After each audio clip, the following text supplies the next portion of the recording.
this is how we clean scallops. First, you break them open like that. This guy is still alive, just to let you know. See all that? See that big white piece of meat? That's the part you want to eat. But what you gotta do is you gotta cut it off the top of the shell. Get rid of the top. Get rid of all the gooey, yucky mess. Oh, that one was money.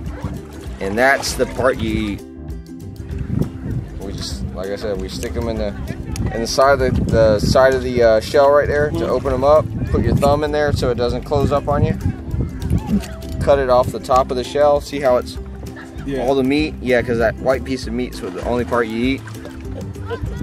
And you take and scoop all this unnecessaries out. Cut that.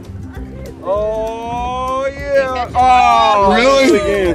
I guess we got to do it again. Gee, what a shame. They're delicious. Yeah, they're good raw.